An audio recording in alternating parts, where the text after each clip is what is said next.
Join me as I dive deep into Enoch's incredible 10 heavens encounter and see if I can uncover the secrets behind this mind-blowing experience.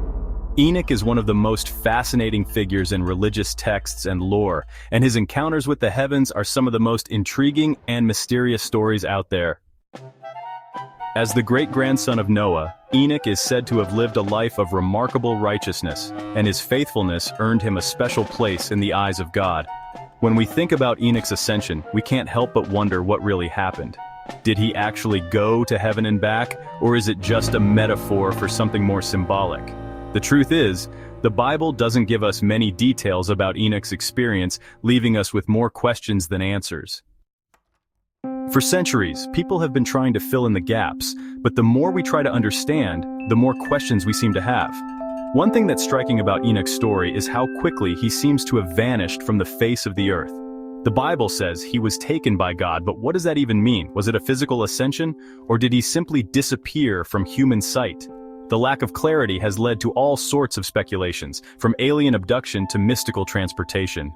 The thing is, Enoch's disappearance is only half the story. What's even more fascinating is what happened before he vanished.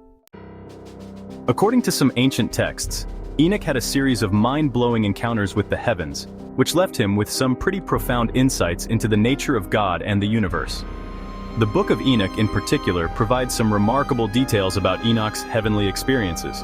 According to the text, Enoch was taken on a tour of the heavens where he saw all sorts of incredible things, from the throne of God to the dwellings of the angels. The descriptions are vivid and fantastical, and they paint a picture of a man who was truly chosen by God for a special purpose. One of the most striking aspects of Enoch's encounters is the level of intimacy he seems to have had with God. The texts describe him as having conversations with the divine, almost as if he was having a chat with an old friend. It's a level of closeness that's hard to imagine, especially considering the mystical and often distant nature of God in many religious traditions. What's even more remarkable is the way Enoch's experiences seem to have changed him. According to the texts, he came back with a newfound sense of purpose and zeal, as if he had been given a glimpse of something much bigger than himself. It's a transformation that's hard to replicate, but it's exactly what makes Enoch's story so compelling. But what about the most astonishing details of Enoch's encounters? What about the revelations and visions that stand out as particularly remarkable? One of the most striking aspects of Enoch's story is the way he describes the heavens as being full of wheels and angels, with God sitting on a throne of glory. It's a picture that's both beautiful and terrifying, and it leaves us with more questions than answers. Then there's the story of Enoch's encounter with the fallen angels, who are said to have taught humanity all sorts of forbidden knowledge. It's a tale that's both fascinating and disturbing, and it raises all sorts of questions about the nature of good and evil. What did Enoch learn from these encounters, and how did they shape his understanding of the world? The visions Enoch received are also worth exploring.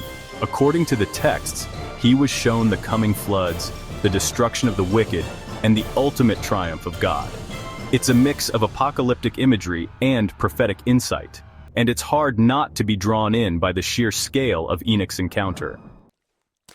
As we delve deeper into Enoch's experiences, we can't help but be struck by the implications of his encounters. What do they reveal about the nature of spirituality and the afterlife? How do they shape our understanding of God and the universe?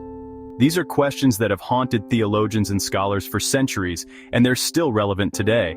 In the end, Enoch's 10 heavens encounter is a mystery that may never be fully understood, but that's what makes it so fascinating. It's a reminder that there's still so much we don't know, and that the greatest mysteries are often the ones that lie just beyond our reach. Thanks for joining me on this journey into Enoch's incredible 10 heavens encounter. If you have any thoughts or insights, please share them in the comments below, and don't forget to subscribe so you can check out my other videos on biblical mysteries. I'll see you in the next one.